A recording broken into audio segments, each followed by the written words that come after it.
Look at that. Oh, that is so cool. Look at that. And there they go. You know what? We're definitely gonna have to set up another tank for these green anacondas as well. Notice we don't have the yellow anaconda in a can. We actually have the yellow anaconda hanging out in our future enclosure. Look at her big, beautiful female yellow anaconda hanging out in this big old tank. Nice and easy. Look at that beautiful yellow anaconda. And she's chill. Oh.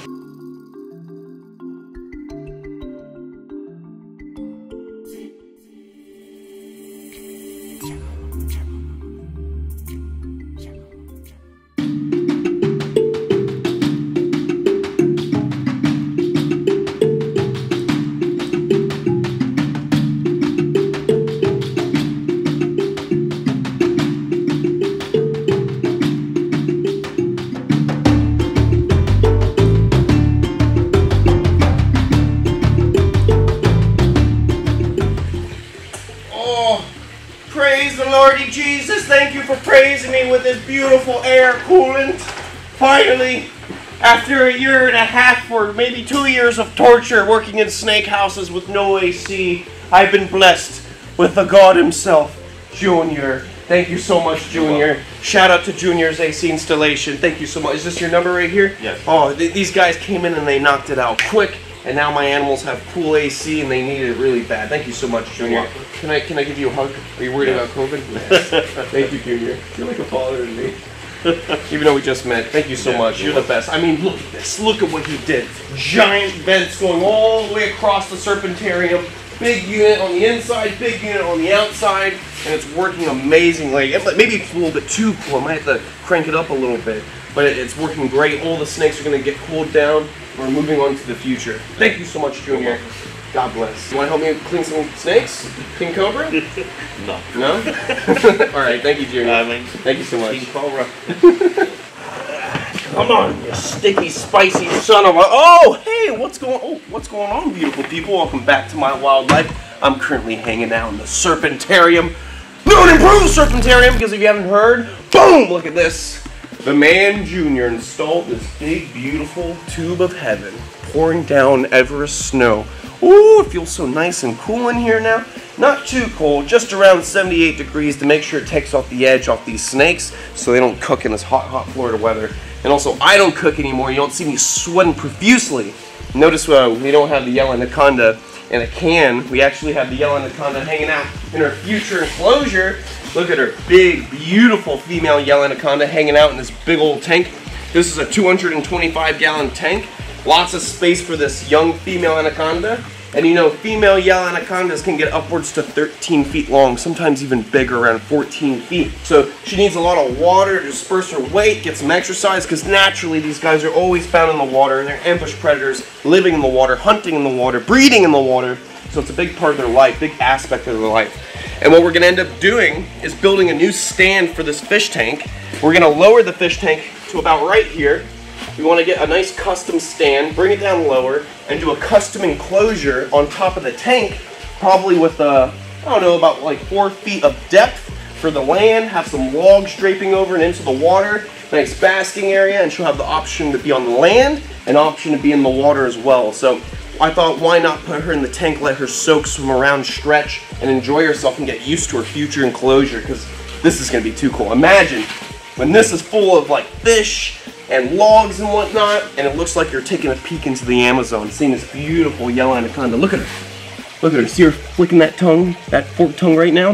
The forked tongue works with the Jacobson's organ, 2 holes at the roof of the mouth, which help process food, predator, potential mate, and even underwater, that forked tongue works perfectly with the snakes like the anacondas and with monitor lizards that are aquatic. Like the Mertens water monitor from Australia will use their forked tongue underwater to locate their food. So she's just enjoying herself. We'll take her out later on. Hopefully, after a nice soak, she's gone a little bit more laid back and she's easier to work with.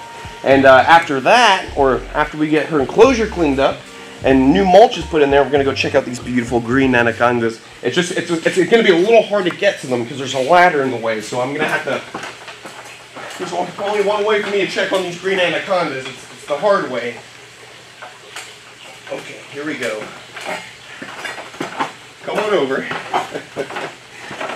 Why'd you walk over? Right? Anyways, so we're gonna take care of these beautiful green anacondas. You can see they're a little bit crusty. They've been going to the bathroom in their water, so we need to give them a nice good soak. Who knows, maybe we'll put the green anacondas in that tank over there and let them get a swim as well after that female yellow anaconda comes out.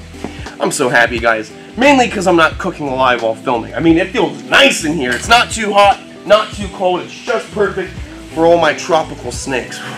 So happy, guys. New and improved Serpentarium. We're gonna move on to the future. We still have all the drywall to do all along the walls, paint the drywall, do the floors, make them nice, new coat. Eventually we'll paint the roof black, maybe do like a starlight feature. So at night it's like you're looking up at the stars while you're in the rainforest surrounded by snakes. And then obviously the king cobra enclosures. Kevin's been waiting way too long to get that enclosure, I'll tell you what.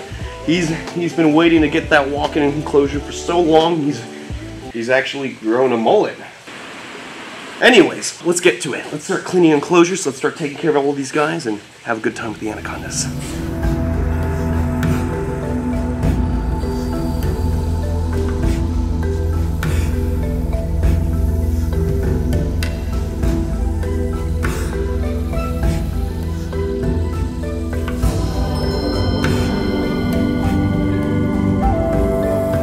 Just got to get all that crust out of there because it's not my favorite pizza crust. I'll tell you what, this is a poop. All right, let's get in there, get all of that poo-poo out. There we go. Just making sure this anaconda has a nice, clean, sanitized enclosure. She's such a good girl, and she didn't try to bite me once today. Isn't that awesome? She's nice and laid back.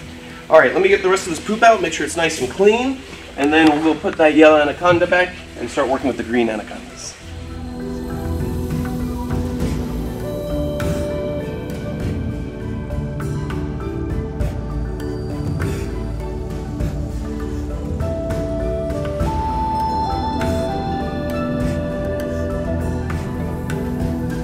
Alright, beautiful people, we're good to go. Nice clean glass, fresh mulch, good for enrichment, new smells. Let's put this little lady back in her enclosure.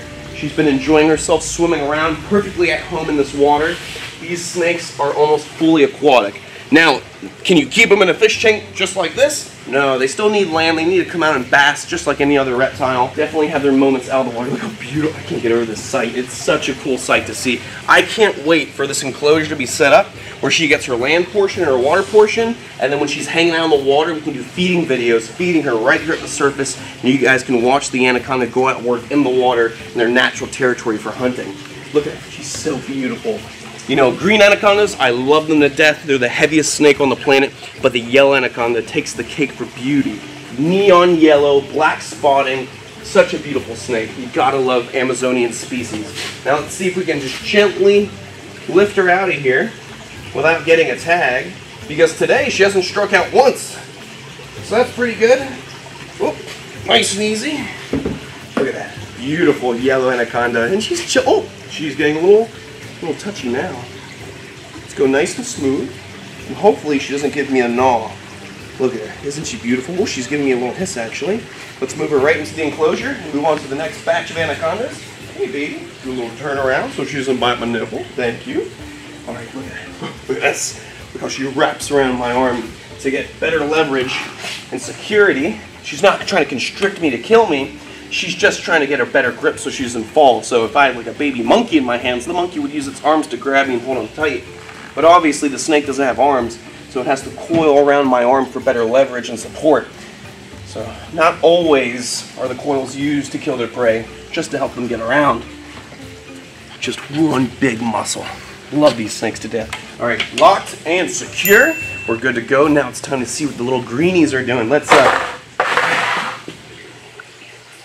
Alright, I guess I'll go to the other side. This is gonna get old real quick. Some would say just move the ladder. Might make things easier. I always say work harder, not smarter. Like my grandpa used to say.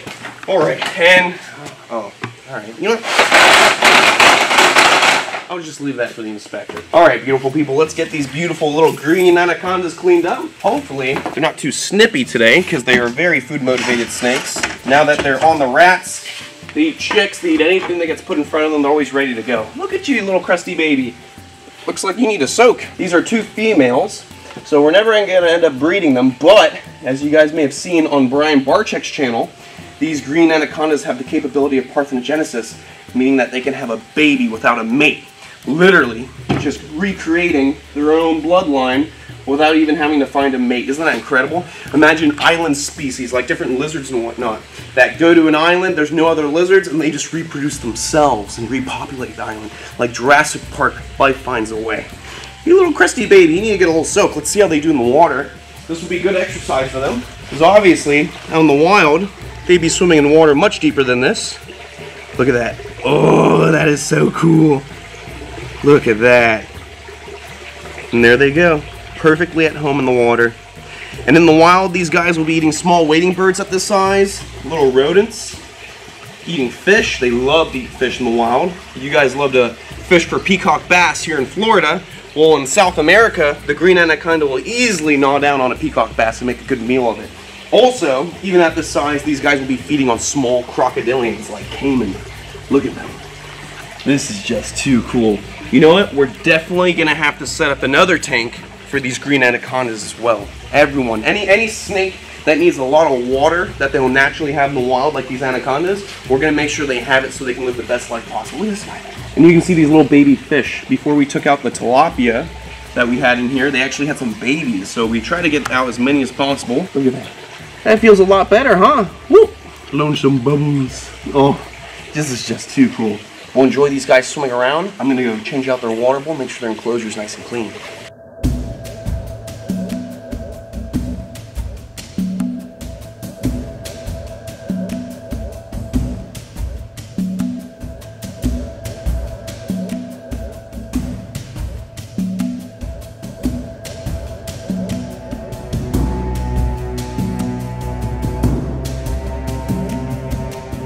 Alright, beautiful people, let's get these gorgeous little green anacondas back home.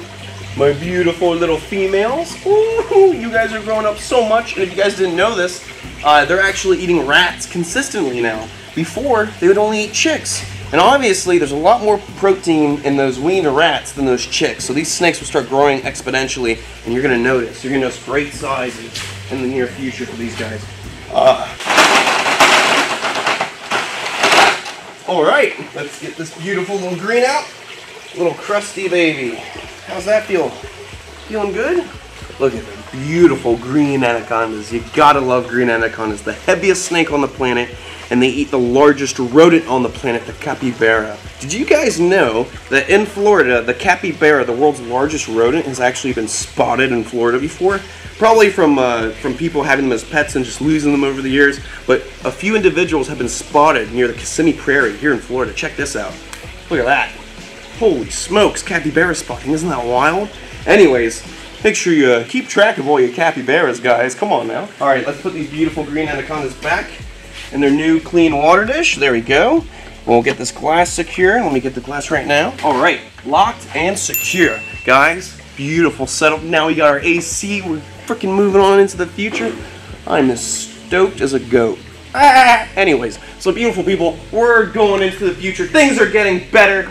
All we got to do now is keep working at it and get it piece by piece. Like I said, this was a very expensive project to get done. The man got it done real fast, but because of all these vents, the big unit on the inside and on the outside, it was very pricey to get this done.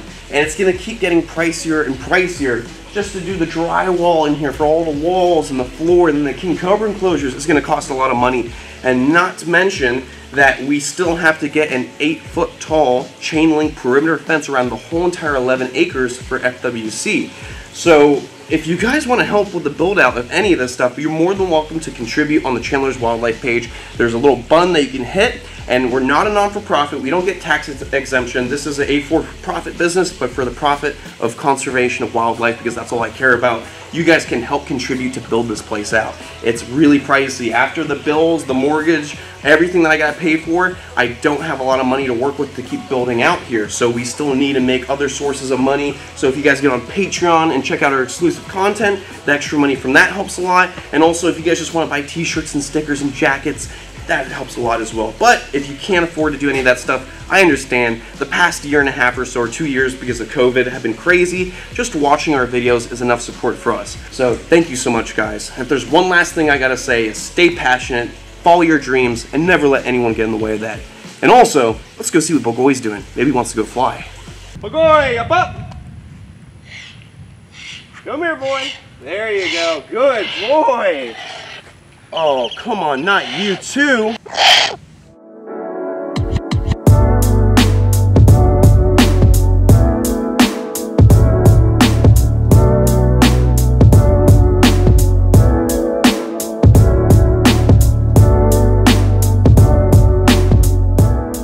He's actually grown a mullet.